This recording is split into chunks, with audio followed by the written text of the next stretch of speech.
The stars looked peaceful from a distance, calm and quiet, but deep inside the galaxy, something had changed. The Galactic Empire's listening posts picked up strange signals, not from pirates, not from known enemies, but from something else. Something silent, deadly, and unknown. It started with a whisper. A single patrol ship went missing near the neutral zone. At first, the Empire ignored it.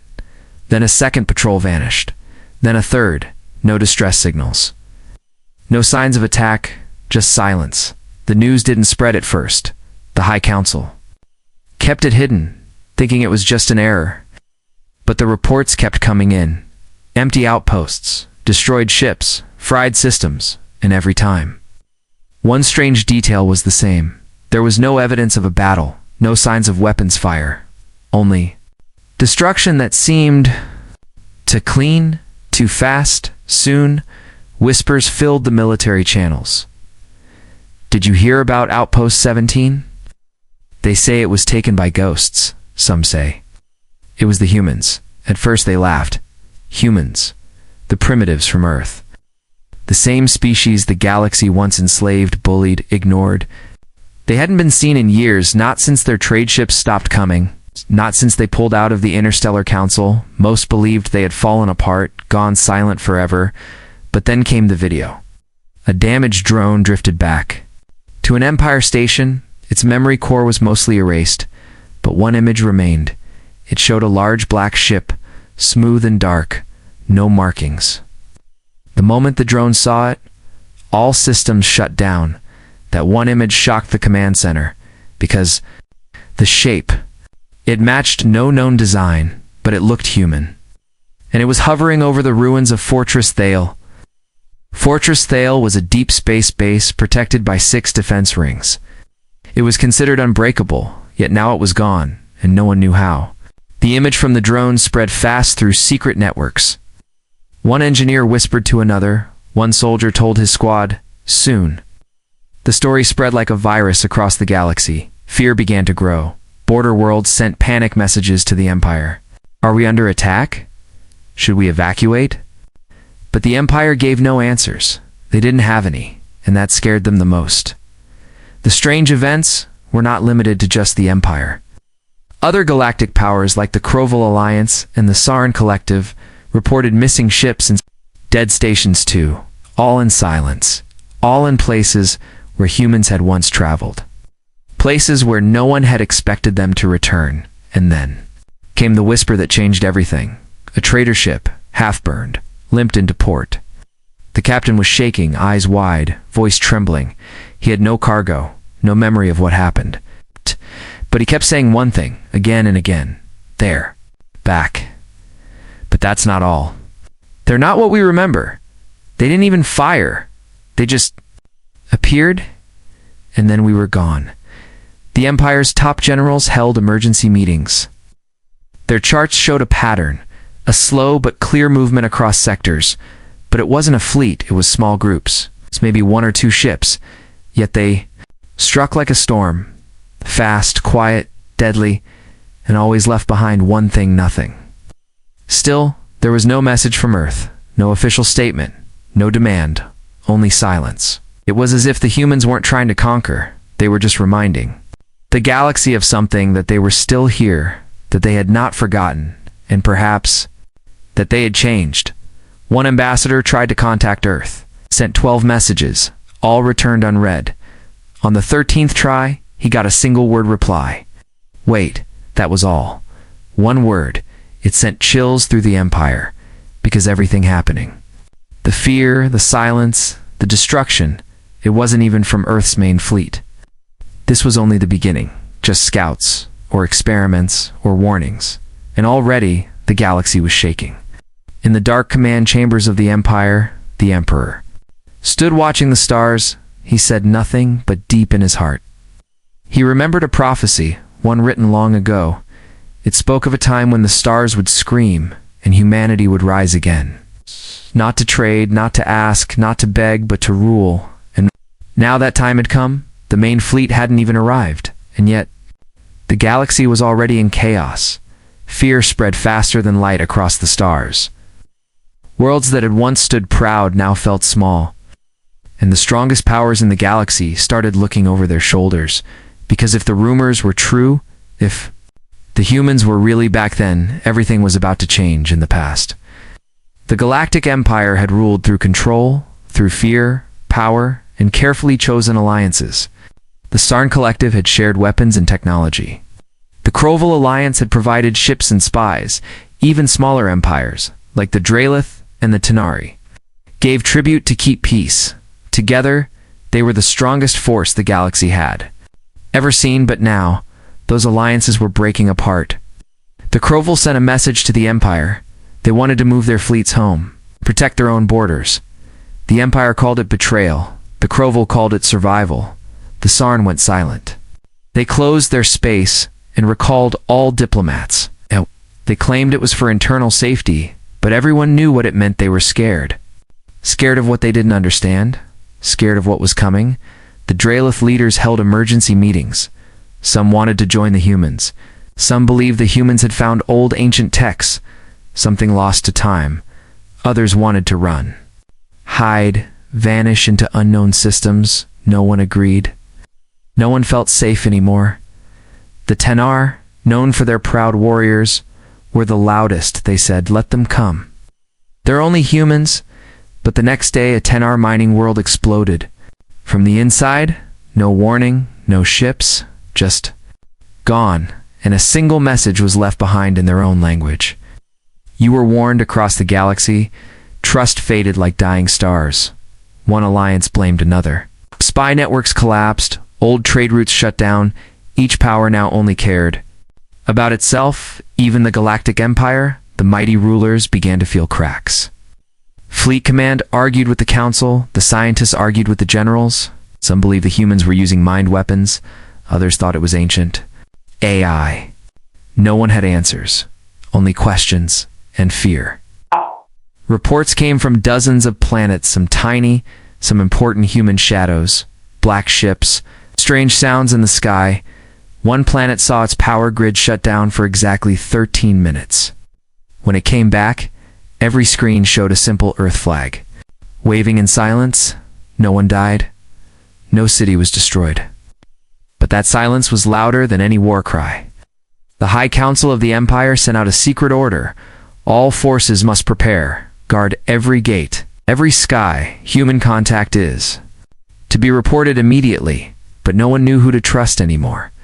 Some captains disobeyed, some ran, some vanished.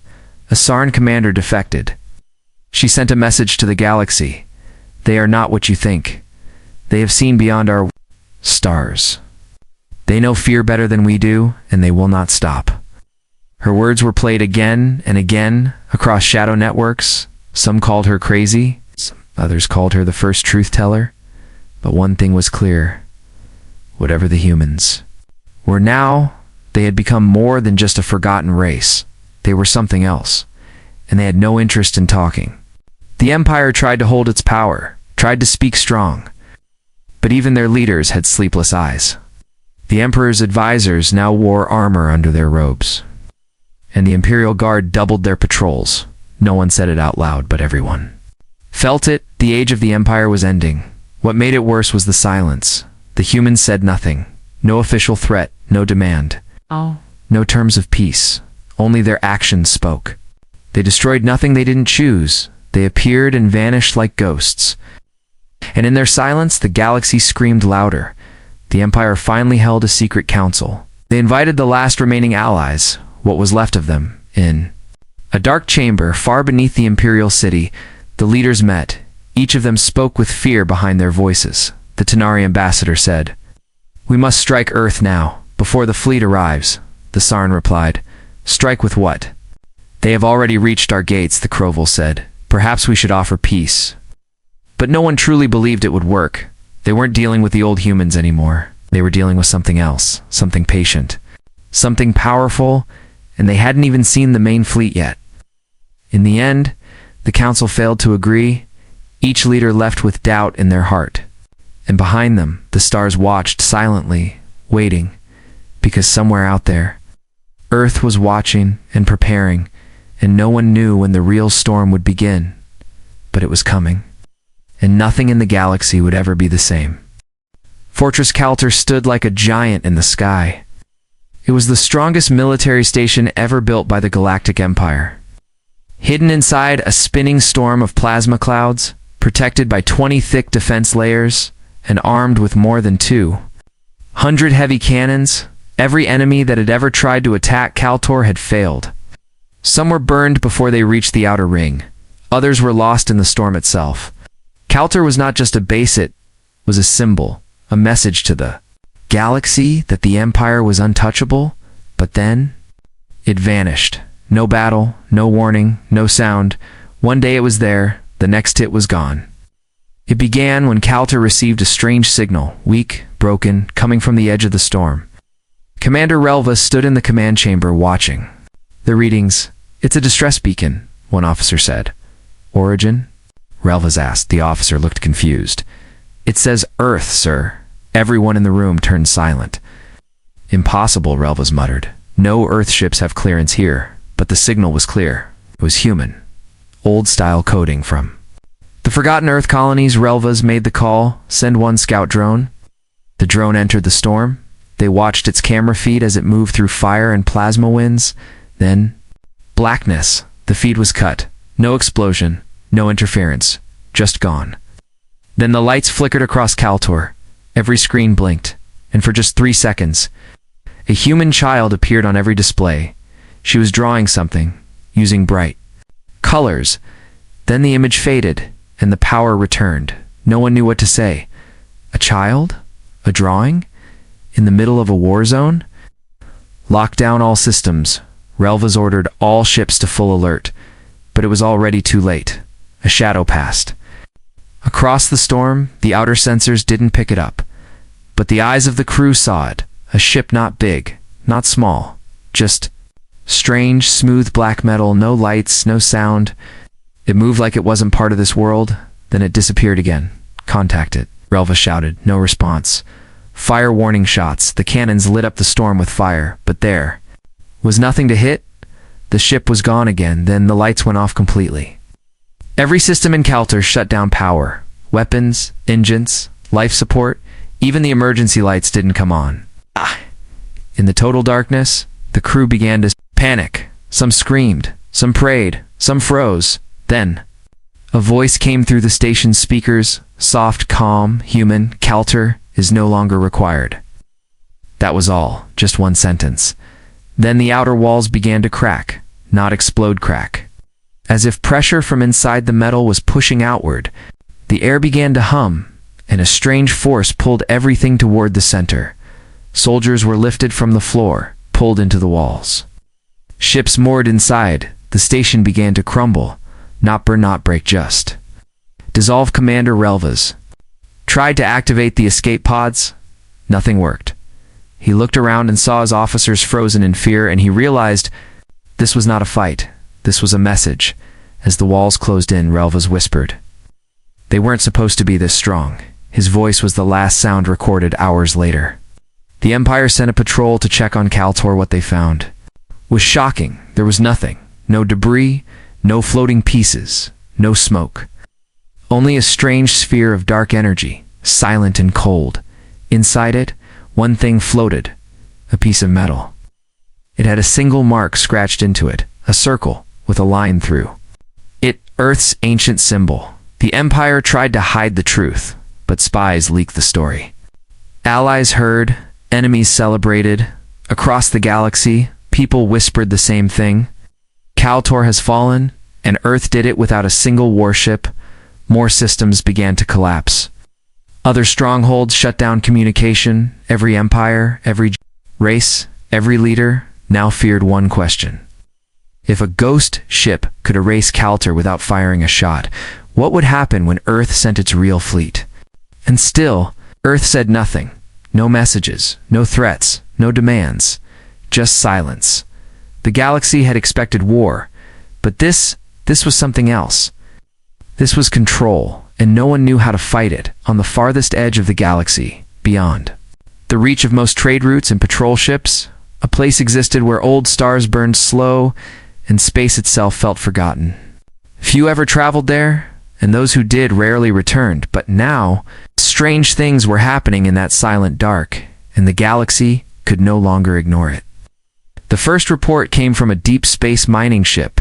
It was old, slow, and barely armed. The captain sent a voice message before cutting power. "They're here," he whispered, voice shaking. "They didn't kill us. They just looked through us," then silence. Rescue crews were sent, but they found nothing. No damage, no bodies, no ship. Just a floating data drive. It contained a sound, a heartbeat. Slow, steady, human. The second report came from a ghost station. Once used by smugglers, it had long been abandoned. But a patrol ship passing nearby caught a signal, an old Earth song. Soft piano music played over and over when the patrol entered the station. They found lights on, tables set, doors open, and a message on the wall written in English. "You left us out here." The patrol team returned. But 2 officers resigned the next day. They said nothing, only stared blankly. One of them repeated the same phrase again and again. "They watched us," but they weren't angry. At first, the Empire dismissed these events. "Tricks," said the generals. "Pirate games," said the diplomats. But more reports kept coming, more voices from the edge. One alien explorer swore he saw a human standing on a moon with no air. She didn't wear a suit, didn't speak. Just looked up at his ship and smiled, then vanished. He went mad 2 days later. A Crevel trader passed through Sector V93. He was carrying illegal cargo and tried to cloak his ship. Halfway through, every system failed. His ship drifted until it hit a hidden object, black. Large, silent, it wasn't on any map, had no signals, no lights. He described it as a floating city, not built, but groany. He escaped using a backup pod, but never spoke again after landing. Just scribbled one phrase on his bunk every day: "They're not human anymore," at the Empire's border. A research post picked up a message from a nearby moon. The moon had no colony, no tech, no life, yet the message was strong and clear. "I remember you," it said, in dozens of voices, human and alien. The Empire sent 10 ships to investigate. Only 2 returned. The rest vanished without a single trace. In panic, the High Command declared the outer zones dead space. No ship was allowed in or out, but smugglers didn't listen. One group entered to search for ancient wrecks and tech. What they found instead was a wall, yes, a wall in space. It stretched for thousands of kilometers, built from metal unknown to the galaxy, and on it, written in glowing human script, "We survived here alone. Now we return not as beggars, but as balance." The smugglers turned around, never looking back. They said the wall wasn't built by hands. It was like the void itself had shaped it in secret. Some races began to meet in hidden chambers. The Sarn called it the Silent Reckoning. The Kroval whispered of the Lost Awakening. The Dralith simply said, "Earth has become something more." One thing was clear: no one could stop what was coming, because the humans weren't sending war. We're sending memories, truths, judgments. Back on the Empire's homeworld, even the most loyal citizens began to feel unease. Children dreamed of distant planets and dark ships. Artists painted human faces they had never seen, and old Earth songs played from devices that weren't even connected to any network. No one could explain it. No one dared to, inside the palace. The Emperor asked his council, "Where is the human main fleet?" The answer came slow, cold, heavy. "They haven't launched yet. They're still on Earth." The Emperor stood in silence, because that meant one thing. All of this, the fear, the chaos, the whispers, the vanishing, it was not even the beginning. Earth was not attacking. Earth was remembering, and forcing the galaxy to remember with it what the others had done to humans long ago. The betrayals, the enslavement, the silence, and now the voices from the edge were singing. Back, not with guns, but with truth. And still, the main human fleet had not arrived. The Galactic Palace floated above the golden clouds of Virulin Prime. A shining symbol of the Empire's power, the Emperor stood alone in the Hall of Stars, a massive dome made of glass and crystal. From there, could see half the galaxy with his own eyes. But today, even the stars seemed afraid. The reports had become unbearable. Entire fleets missing, outposts gone, allies retreating, and Earth still completely silent. No diplomats, no demands, no army in sight. Only strange signs, cold whispers, and symbols that kept appearing in impossible places. The Emperor, once proud and calm, now clenched his fists behind his back. "Bring the council," he ordered, voice sharp. A few minutes later, the high command entered the chamber. Generals, scientists, ambassadors, they all looked tired and nervous. "Speak," the Emperor said. Admiral Vecker stepped forward. "Sire, another fortress has gone dark." "Which one?" the Emperor asked. "Fallon 9, Vecker said softly. A gasp spread across the room. Fallon 9 was protected by a fleet of elite warriors. No attack had ever reached it, until now. "What do we know?" the Emperor demanded. "A small object was seen above the moon hours before the blackout," Vecker said. "No weapons detected. No known energy readings, and the fortress gone, Your Majesty. No explosion, no battle, just gone." The Emperor stared into the stars. Then he turned back to them. "I will speak to the galaxy," he said. "You will broadcast me live to all systems, all channels." The council hesitated. "But Your Majesty, I will speak," he said again, voice colder than before. Soon, every screen in the galaxy flickered. In homes, in ships, in command rooms, even in poor mining villages. The Emperor's face appeared tired, but burning with anger. "This is your Emperor," he began. "I know fear is growing. I know whispers spread like poison. You speak of ghosts, of Earth, of human shadows. You wonder if they are back, if they are stronger. Well, I do not wonder. I command." He stared hard into the camera. "If the humans hide, then let them watch us rise. If they threaten our peace, then we will break their silence. This empire was built in fire, and we will not bow to shadows." He raised his hand. "From this moment, all fleets will gather. We will march to Earth. We will take back control of this galaxy. We will remind the humans why they were once our slaves." He leaned forward. "And if they are listening now, hear this. We are not afraid of you. Come forward or stay hiding. It does not matter. The Empire is eternal." The transmission ended across the galaxy. Silence returned, but it did not stay silent for long. 10 minutes later, the skies above Virulon Prime changed. The clouds began to spin. The wind howled with a strange sound like singing, but not from any known voice. Then, just above the palace, a shadow appeared. It was not a ship, not a fleet. It was a shape, a massive black ring. Slowly turning in the sky, no alarm sounded. No defense systems activated because every system had frozen. Even time felt slower. Inside the palace, the lights dimmed. The Emperor turned to the council. "What is that?" he asked. No one answered. They couldn't speak. A voice echoed through the Hall of Stars, not from speakers, but from the air itself. "You speak of power," it said. "You forget what you did. You forget how you treated us. You think we come to take revenge? No, we come to restore balance." The Emperor shouted, "Show yourself. Speak plainly, coward." Then the voice said, "Your broadcast is now complete." It was your last. The black ring above the palace opened in the center, and from it, a light poured downward soft. White, blinding then, in front of the Emperor, a figure appeared.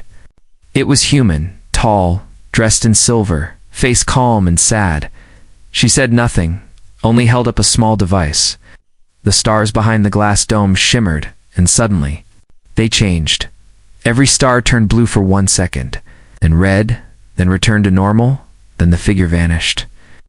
The light faded, the black ring closed, and the skies returned to normal. But the galaxy had seen it. Every single world, every race. Every station, they had all watched the Emperor speak and then watched him be answered. Without war, without noise, without blood, just presence. That night, many leaders stepped down, others fled. People across the stars whispered a new phrase. They answered him, and he had nothing left to say the next morning. A new signal was found on every major planet. It played only once. A voice, human, calm. This is not war. This is remembrance. The fleet has not yet left Earth. Across the galaxy, no one slept that night. After the Emperor's broadcast and the strange human reply, every species, every leader, every family, sat in silence. People stared at dark skies, wondering what would happen next, but Earth said nothing. No warships arrived, no ambassadors landed, no demands were made, only silence. And then the echoes began. On the planet Morvaz, an old man found a radio buried in his farm. He didn't own it, had never seen it before. It had no power cells, no wires, yet it played music. One Earth lullaby, soft and sweet, one his grandmother used to sing when he was a child prisoner in the human mines. He cried for the first time in 60 years. On the twin moons of Zorak, every screen flickered. A video appeared of a human girl laughing in a green field. The moons had never seen such. Grass. The girl pointed at the sky and whispered something no one could understand. Then the screen went black. The people of Zorak asked no questions. They simply stayed inside the rest of the day. In a Tanari warship, the crew found earth plants growing. In the food bay, green leaves, soft soil, fresh air. They had no idea how it got there. There was no open door, no leak. But the ship smelled like spring. The captain destroyed the plants in fear. The next day, the ship's engine froze, and the stars wouldn't respond to navigation.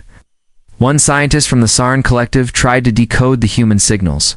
He discovered patterns mathematical, historical, emotional. It wasn't communication.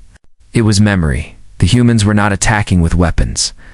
They were sending their past on a deep space station orbiting a dead planet. A merchant heard crying, but the station was empty.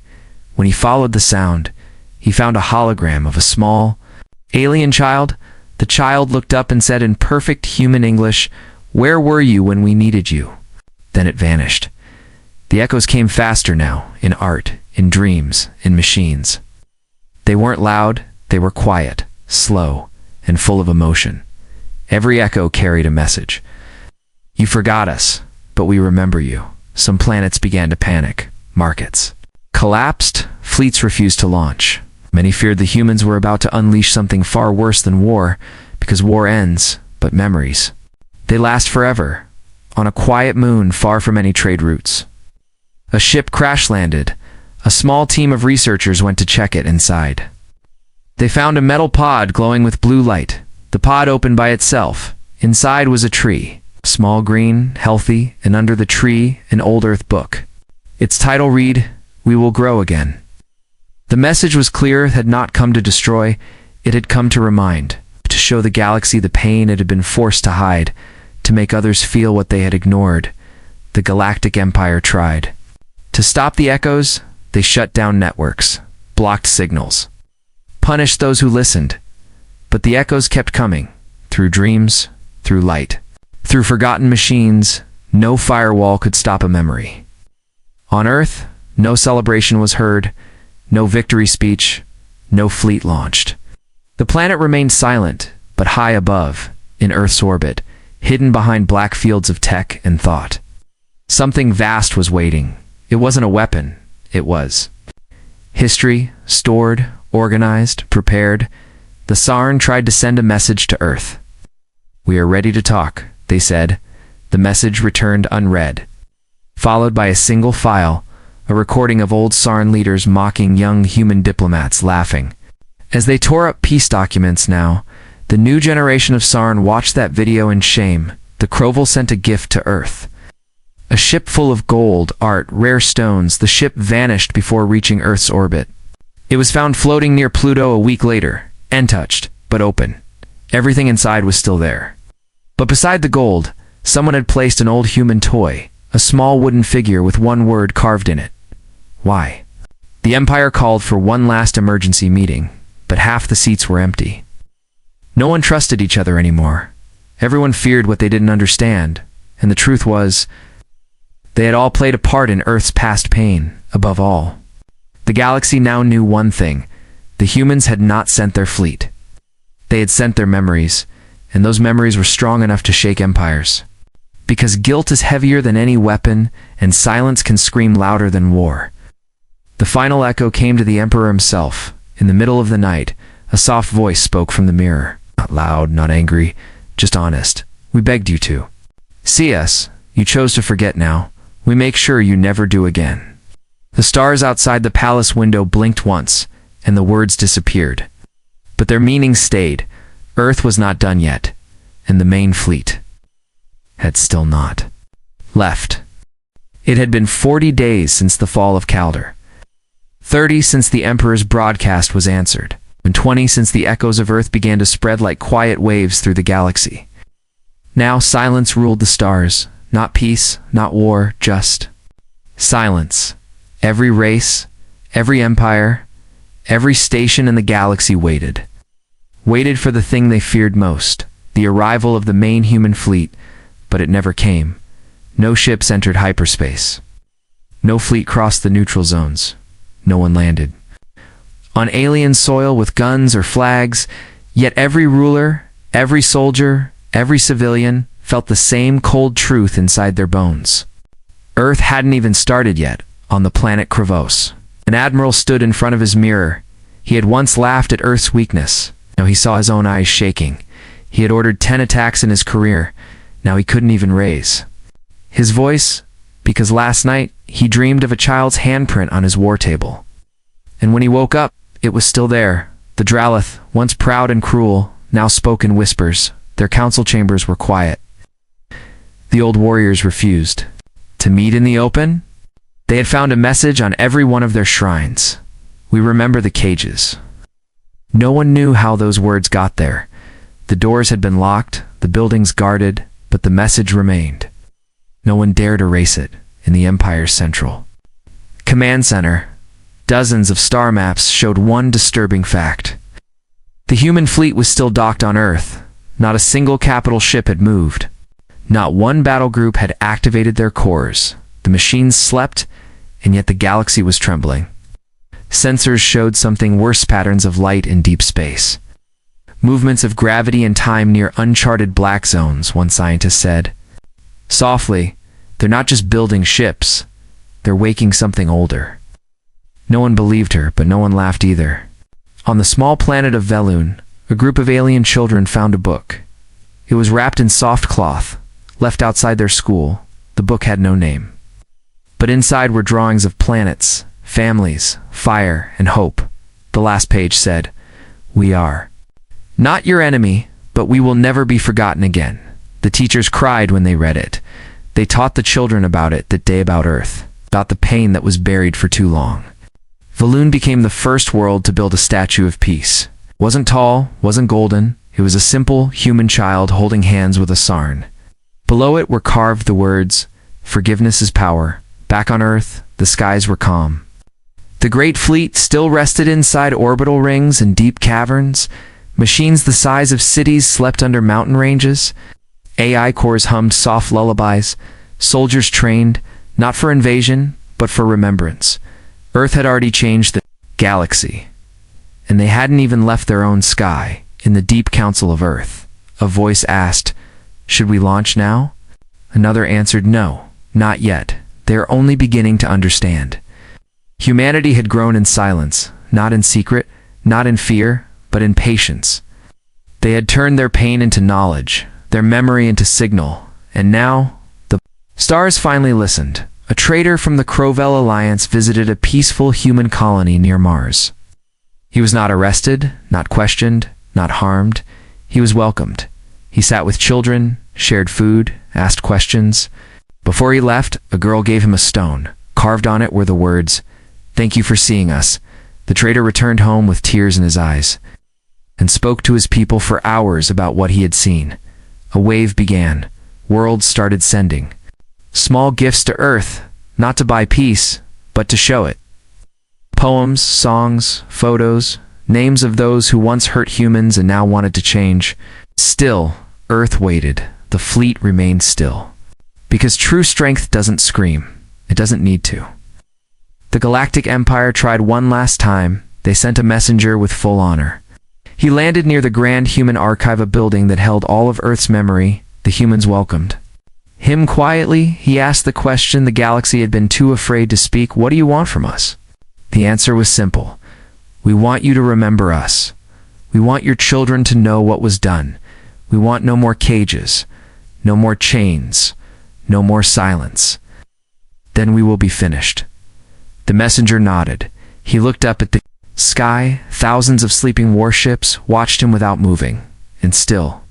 He bowed in respect, not in fear, but in understanding, because now he knew what the rest of the galaxy was learning. The humans didn't have to come to destroy. They came to make the galaxy remember, and they hadn't even started yet.